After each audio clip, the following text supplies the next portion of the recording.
Hey, hey, fam bam. What's up? What's up? What's up? What's up? We are back. What's up? Back with another video. What's up? What's up? What's up? You gonna keep saying it? What's up? What's up? Yeah, we back with another video, and we wanted to talk to y'all about our opinion about how we feel. Which one is? I don't want to use the word worse. The more difficult. More difficult. Yeah, that's a better way to put it. Being totally blind or being low partially vision. Sighted. Partially sighted, low vision. However you want to word it. Mm-hmm. And it's just our opinion, and I know y'all got your own opinions based on your own perspective, right, where you're coming from. Me, I'm going to talk about how it is being totally blind, even a little bit of how it is, being partially sighted, because I've been through a little bit of both.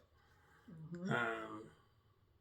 I was totally blind from the age of 12 until I was 30, so about 18 years, and that was during my schooling years mostly. So being in school, it was a little difficult because I wasn't able to go and hang out like some people do normally. I mean, I hung out, but it was more so involved in the circle of friends that were also visually impaired or blind. I didn't really go and hang out at like arcades and things of that nature that people did in high school, and go out and hang at parks and be able to run around. So I found that to be a little difficult, a little hard sometimes, even mentally, but you know what I'm saying, I toughed it out, made it through.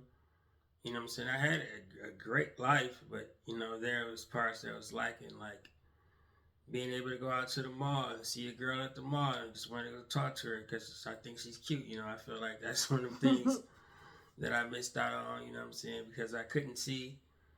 And some people are like, how does that stop you? But it does stop you. I mean, it's different when you're at a bar and you hear a girl and maybe you think she's cute because of the way she sounds. But I'm telling you, it's some not attractive people that has a beautiful voice. You be saying that. And then it's some attractive people that have some very terrible voices.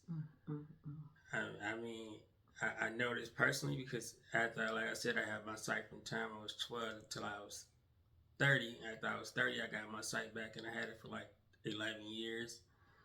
And I ran across these people during that time period that I thought, they looked great, they looked good, but when they started talking, their voice sounded terrible. And then I met people whose voice sounded beautiful, but didn't look that great.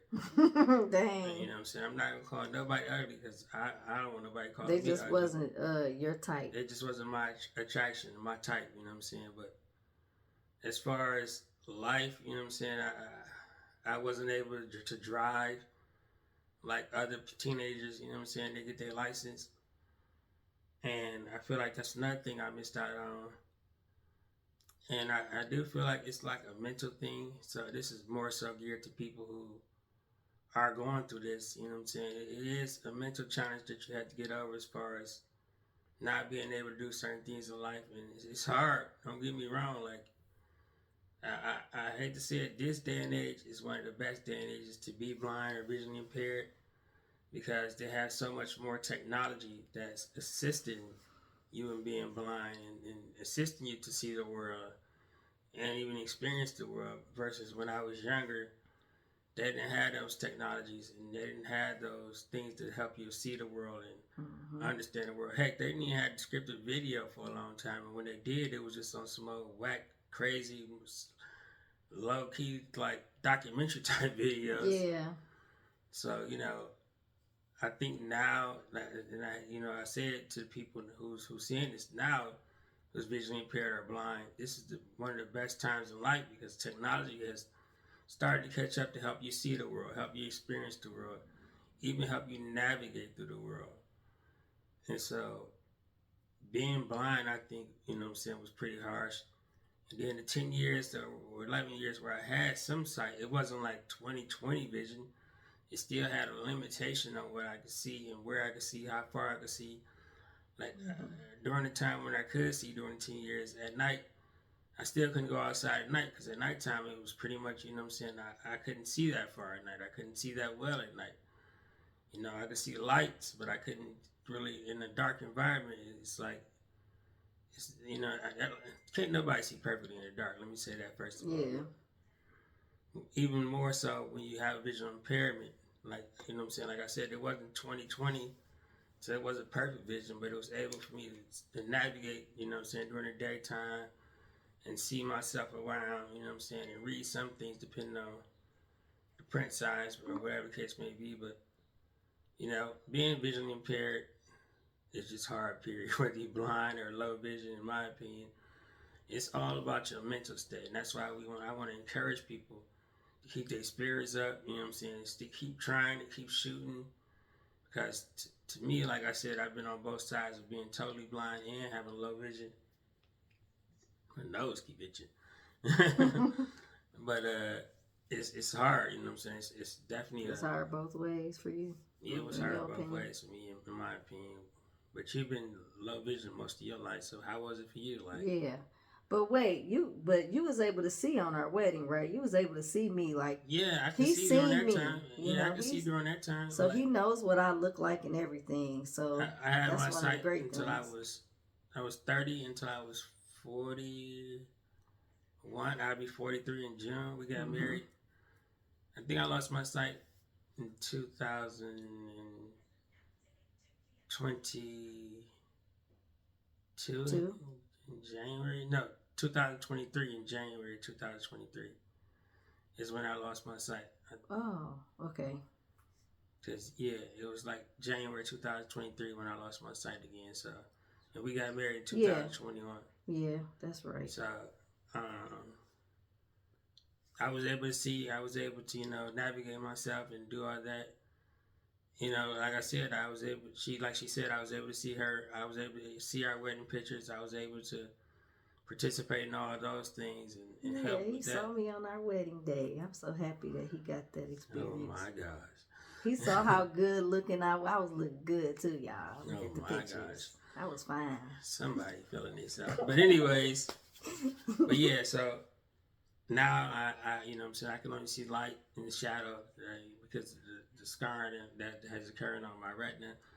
But I'm trusting in God to fix it, and if not by some miraculous miracle, He's going to provide the technology for the world to be able, for some doctor to be able to heal it or fix it, whatever the case may be. And that's the case it was before. When I was 12, when I first lost my sight, they didn't see no way of even restoring my sight until I got older. When the technology had evolved and the procedures had evolved, that's when they had a procedure that fixed my sight the first time. You know what I'm saying? So I'm trusting in God to either give man the power to fix it or either Himself to perform that miracle. And boom, boom, boom. You know what I'm saying? And all things will come to pass. That's the way I look at it. What's your favorite memory about being able to see other than seeing me? I mean, riding my bike. That was like the best part of that was the best part after I got my sight back. Being able to just ride my bike. I don't know why. It's just when I was riding my bike, I felt free. I felt like I had transportation. Yep, you know what I'm saying? Ride his bike. I couldn't drive, but I did ride my bike a lot. He could ride better than I can. I used to, go bike riding by myself. It's funny because even being able to see, I did get lost one time riding my bike, and then my phone, I had it with me at the time, and you would think, just pull out your phone to find your way back home, but I was in a dead zone. Dang. So my GPS wasn't working, so I had to, bend a couple corners, try to backtrack where I was at, and hopefully my GPS eventually popped back on, and I was able to find my way back home. But yeah, that was kind of scary. But I still enjoy riding my bike. That's probably one of the last memories I have of riding my bike before I lost my sight again, because it was like the summer of 2022 when that happened. So yeah. And you and Michael rode bikes together, and I would walk Princess. I like those memories too. That was nice. Yeah, but so you'll be riding your bike again. Definitely. So for me, I just feel like they both have their own challenges, being blind and being partially sighted, where you would naturally think like, well, being partially sighted, at least you have some sight, Mm-hmm. Having some sight is definitely better than having no sight. But the challenges with having some sight is it's hard for people to understand that you can see but you can't see. Mm-hmm. And so people understand if you're totally blind, they know that you can't see anything. So it's like, people understand that you can't see. But when you partially sighted, you go through things like if you do see something, then people think you faking being blind. If you can't see something, then people think you're faking. Like I went through a lot of people thinking that You were lying. yeah, that I was lying about being legally blind because there are days where I could see some things a little better than other days. Some days my pressure might be high in my eyes and I can't really see. And then there's other days where I can say, "Oh yeah, I see that. There's this or there's that." But yesterday I couldn't see it, and people have a tough time understanding that. So it's just and it's hard to explain. I can see but I can't really see. And then even by you being able to see a little bit, you want to use your sight as much as possible to find things or to read things or to just see things. And sometimes it's a struggle because you can't see things that you want to see, and it sucks being able to see, but it's like, man, I can't see that. Mm-hmm. Or I'm looking for something and it's right in front of my face, and then somebody else comes and find it, and I'm like, man, why didn't I see that? That was stupid. You know what I'm saying? So it comes with its own struggles, and then people, they don't know when to help you. Sometimes people forget that you can't really see, so they kind of leave you hanging, and you got to be like, hey, I can't see where you're going. Y'all kind of just leaving me. And then sometimes when I'm walking with Trey and I'm kind of leading him, there are things that I can't see.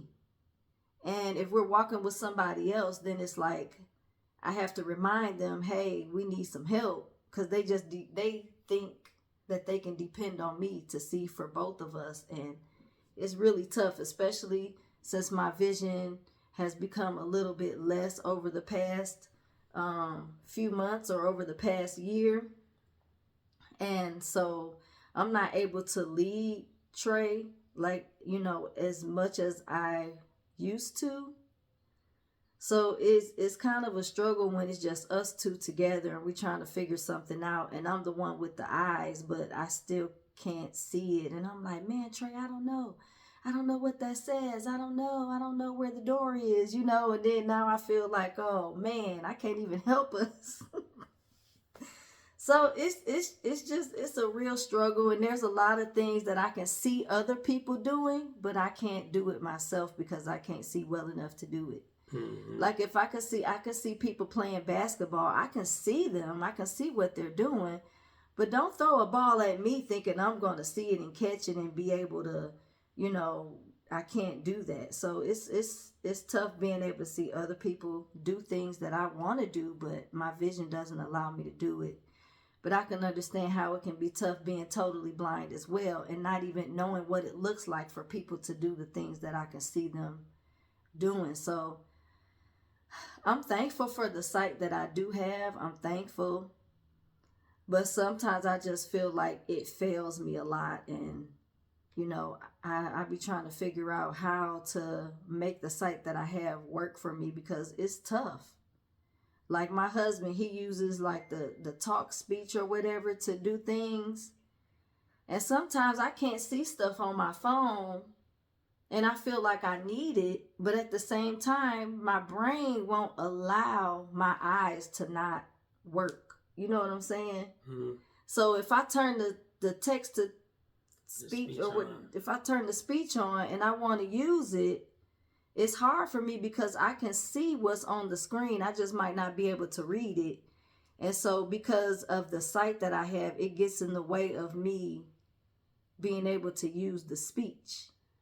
Yeah, and then your brain ain't trained to use it. My brain, no. My brain, like I said, the technology that allows me to be able to use my phone, it developed in my lifetime. So I was, right there in the front line. I wasn't Yeah. one of the people testing it, but I was right there as it was rolling out, so I got used to it. I got adapted to it, and for a person who doesn't use it, it takes some adapting. You know what I'm saying? It takes some, even if, you know what I'm saying, new people who go blind, they don't know how to use their phones as well because they were so used to being able to see their phone, and they have to get used to navigating and using their phone. Like, it just comes natural for me. But I had a friend who recently, he just, like, in the last 2 years, just started losing his sight, and now he's using voiceover, and he's calling me like, well, how you do this, how you do that, and it's kind of hard to explain to a person. You know what I'm saying? It's really one of them learning curves. Each individual has their own learning curve, so I can see how it would be difficult for you to even for your brain to even allow you to be able to see it but not see it at the same time. Yeah, because I could see what I need to press. Like, I want to press this button right here on the screen, but using the speech, you don't do it like that. And see, the funny thing about it is, even during the 10 years where I could see, well enough to use my phone somewhere by myself without voiceover, I still used it. Yeah. You know what I'm saying? I still used the speech on my computer when I was working on my computer. Even if I had to sometimes, like, it was rare, but sometimes I had to use the mouse to do certain things. And that came to me as a little difficult because finding a little mouse clicker, not being used to it, that was a little new for me. So it was difficult when I did add sight to be able to use the mouse clicker and not to move stuff. And it's small. Yeah, even when it's big, it's still small. But so I can understand how your brain disconnects and not really allow you to use the speech, because my brain never allowed me to stop using the speech even when I could see stuff. You know what I'm saying? So it's difficult to make the adjustments. Definitely. Yeah. So, but, and then another one of the difficult things I went through being partially sighted was, growing up, going to school, people made fun of me because I had to wear different types of glasses, or I had to use certain things to help me to see the board, or I had to get huge books with large print that I could read, like my math book, my history book, English book. They had like these huge, really big books that were translated into large print. And people made fun of me for that. People made fun of my eyes. People made fun of my glasses. People made fun of the stuff that I couldn't see. And it was tough, whereas to most of my totally blind friends that I saw in school growing up, they didn't get bullied or picked on or talked about like that. Did anybody ever make fun of you? Yeah. I never saw you get made fun of in school. It was one of those things, people are... Adolescents are hard on other adolescents, you know what I'm saying? Especially ones during your time, like even now, being low vision and this is in this day and age is better than it was in when you were in school, because in school technology hadn't really caught up. See, when you wanted to wear your glasses, you had to wear thicker lens. Yeah. Now they got the technology to put the same technology into the glasses with a far thinner lens now. So but in your day, when you was in high school, I could see people, you know what I'm saying, was immature. Adolescents were immature, so they looking at this girl with this big thick glasses. Big bifocals on. They used to call them Coke bottle glasses. You know what I'm saying? Coke bottles. Young people don't know what Coke bottles is because they don't have Coke bottles no more. They just got regular pop bottles. Right. But, you know what I'm saying? Coke bottle glasses was big, thick. I still got some. Large upstairs. Glasses. And don't get me wrong, some people probably still have those glasses. You get them if you need some free ones through Medicaid. That's the ones they give you. But even still now, like I said, they had the technology so you can buy you a smaller pair of glasses. They still have the bifocal in there, but it ain't so thick. Like I got a guy who I know, he actually is low vision, but he has enough vision that he's able to drive with the assistance of his glasses. But his glasses is, you know what I'm saying, they got the telescoping lens on them, so he had to take a whole nother class and learn how to drive with that. And it's crazy because I don't know how people could drive with those telescoping lenses, because, man, I tried to look through glasses before, and just being able to look through glasses, it's an adjustment for your brain looking through glasses. First of all, in my Well, I opinion. had them my whole life, so. Yeah, but I tried to see like just the way glasses work, in my opinion, and telescoping and all that stuff. It brings stuff closer to you, so you have to know in your head it's not really that close. Yeah. And it's one of those things. I think people who wear glasses, they have to, especially people who are not used to wearing glasses, they have to make that adjustment. And I find that to be amazing right there in general. But So like the whole glasses is magnified, like the whole lens? yeah.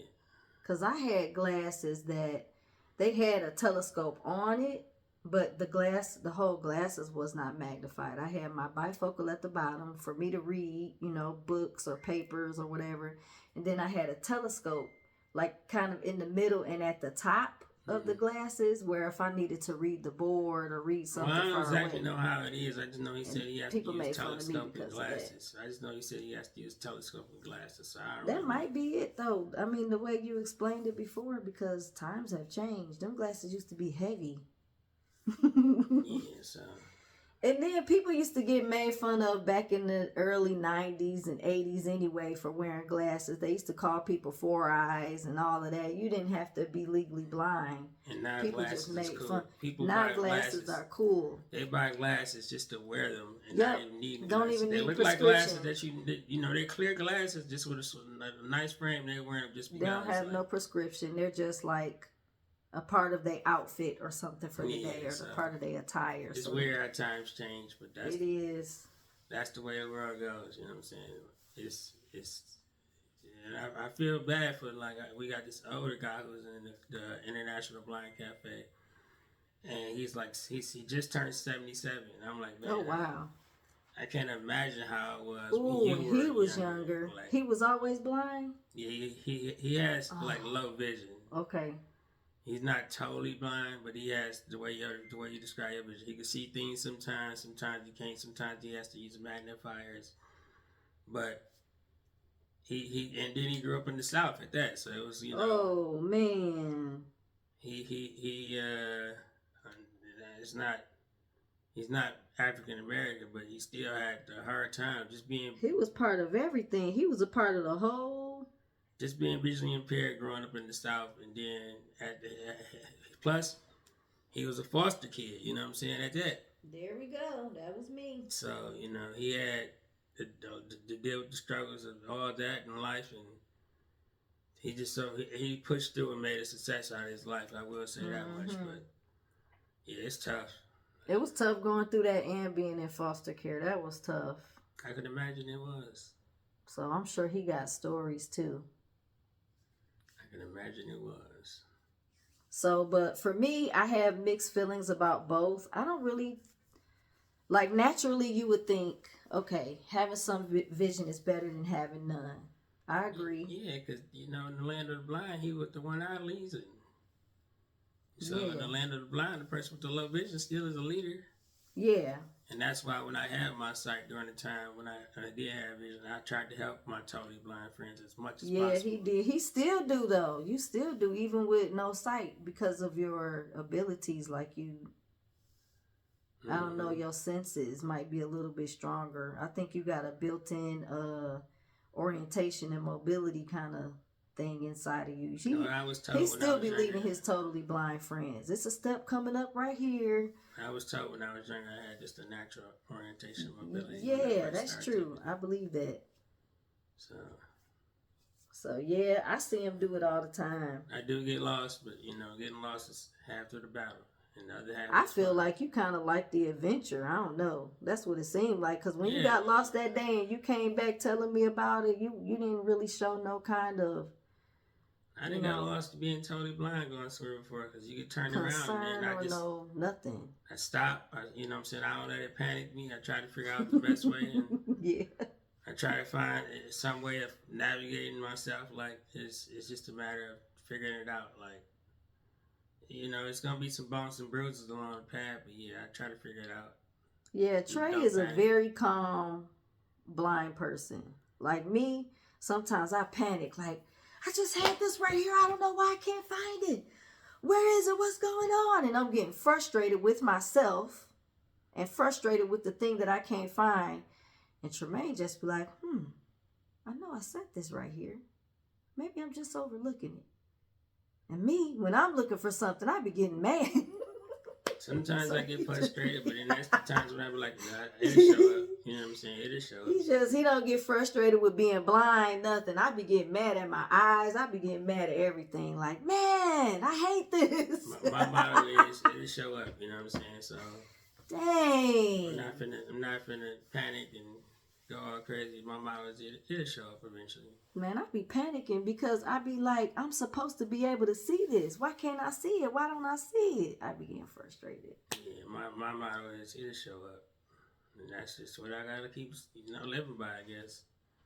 It'll show up. Yeah, that's a calm way to, Yeah, it's calm difficult. Way to go. It's definitely difficult. But yeah, he be very calm.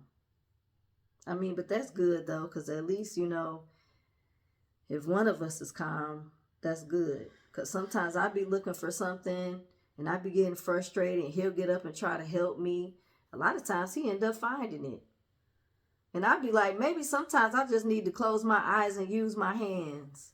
Because sometimes when my eyes don't see it, sometimes I do have to feel around. And then I run across what I'm looking for. It happens like that. I be feeling around too. Yeah, the other day when I lost my USB dongle for my wireless keyboard, it was on the desk the whole time, and then in the process of looking for it, it fell on the floor. So now I fell on the floor to find it. That was just terrible. But I found it eventually, without too much stress. Just a little dirty hands. Had to wash my hands afterwards, but nothing to it but to do it. Yeah. So if you're visually impaired, or if you're blind, you know what I'm saying, tell us some of your stories. And even sighted people have this issue when it comes to looking for stuff. Because I was just out with our friend Jody the other day. Oh, man. And we pulled up to the restaurant to go get the food. And she like, I can't find my wallet. She get out, she looking in the car, she looking in the back seat, she looking in the trunk.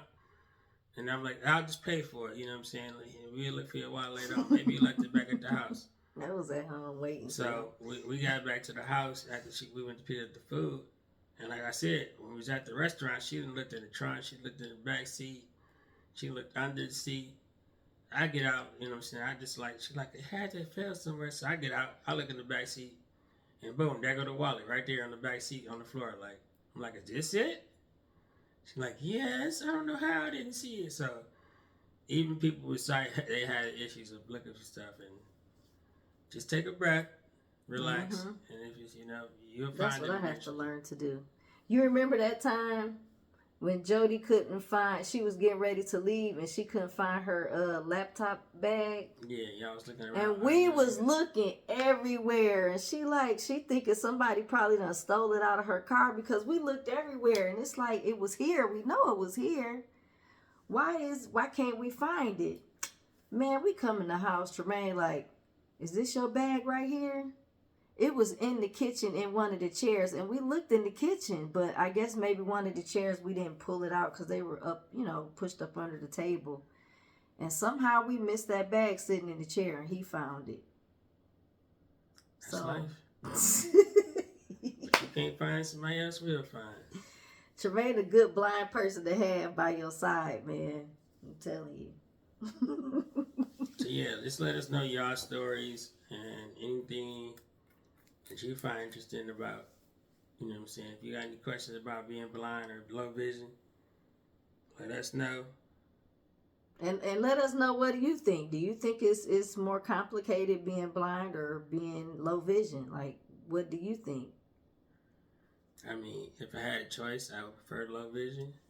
Yeah, I would prefer low vision too. But I think they both have a lot of difficulties. Yeah, because even like I said, even when I had some sight, there were still times where I had to call someone to assist me because I might not have been able to see it or being able to do it. Like during the 10 years when I played the game, when I was able to see, I was playing the video game. Yeah. And I would play Grand Theft Auto. And even playing Grand Theft Auto, you know what I'm saying, it was times where I couldn't see certain things or I couldn't do certain things on the mission because I couldn't see what I was doing. So I had to Right. call someone to help me, or I had to rely on someone else to help me. And like another game that I had purchased, Red Dead Redemption 2. It's pretty much a game pretty much based like in the olden days. And that game was extremely hard for me to play, even being able to see it. So I know there are times, like I said, when you have low vision where it can become frustrating, it can become difficult.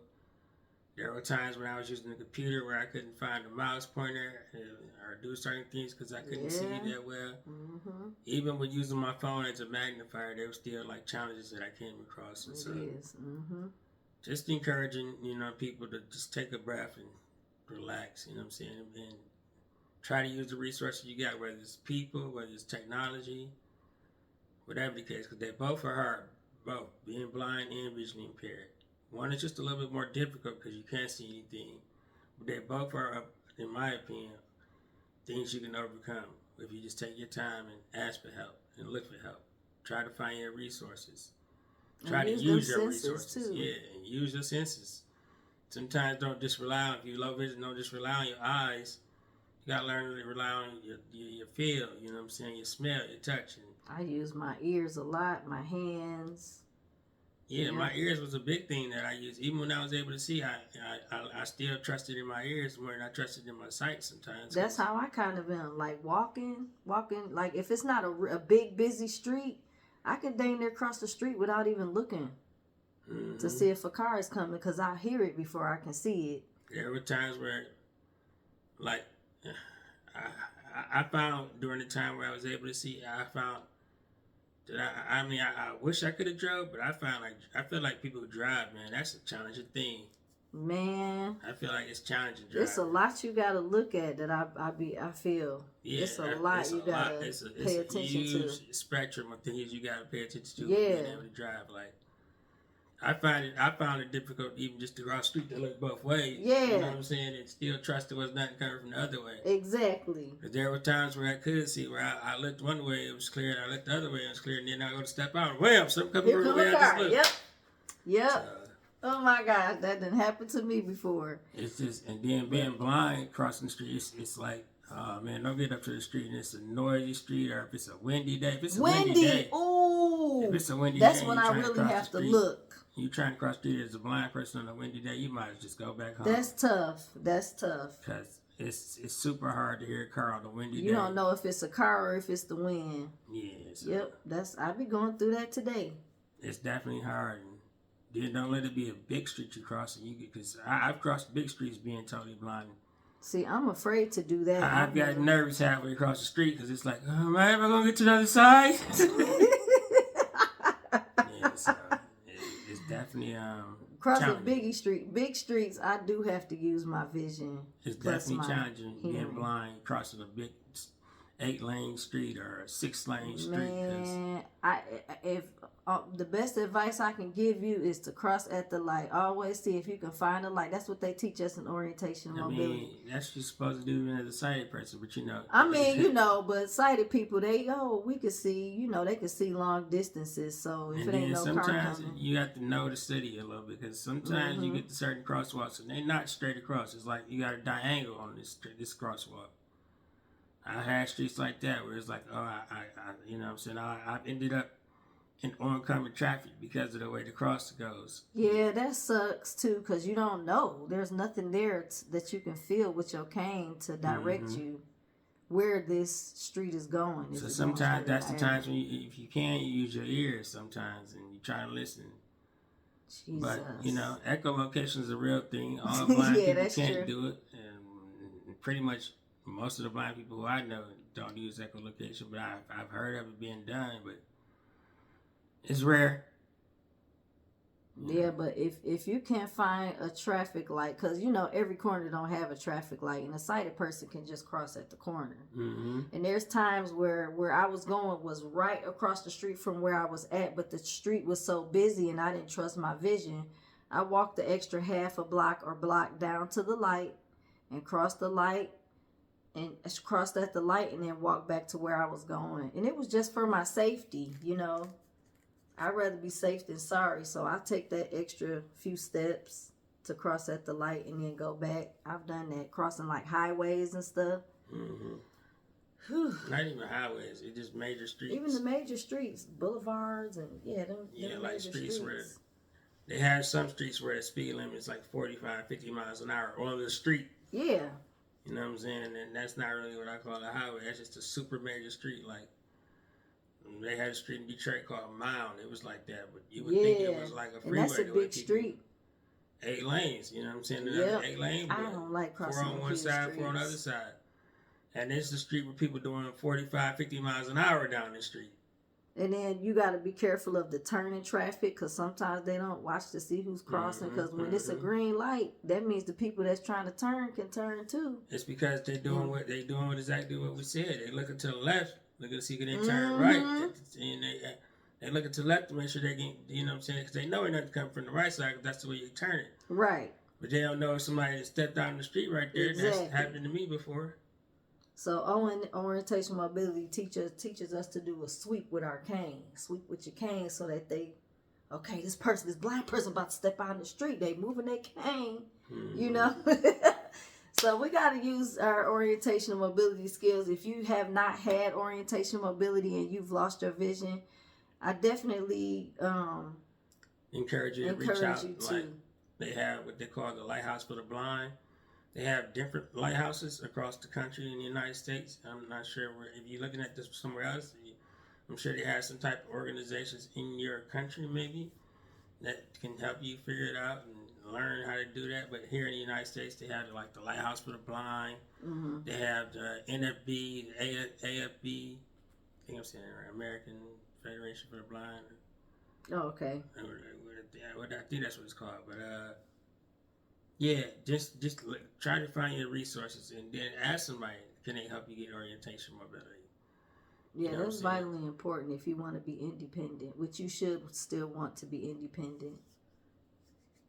So, I know we got a little bit off track, but that was some little important tips for y'all. But yeah, let us know which one you think is the most difficult. And if you haven't already, make sure you hit that like button. Yes, please. Share it with a friend. Leave a comment, because comments help. And we want to communicate with you guys, so please comment. I love to see the comments and be able to respond. So if you ain't following already, hit the follow button. Or on Facebook. Or on TikTok. And subscribe to the YouTube channel. Hit that post notification bell so you'll be notified when we post. All right. I think that's a wrap. That's a wrap, y'all. We love you guys. Thank you so much to everybody who supports us and, you know, who's rocking with us. We truly appreciate you. And we'll be at our 1,000 subscribers very, very soon. All right. So, thank you. We love you. Peace. We'll see you on the next one. Peace. Bye. Bye, bye, bye, bye, bye. I'm sick of this thing.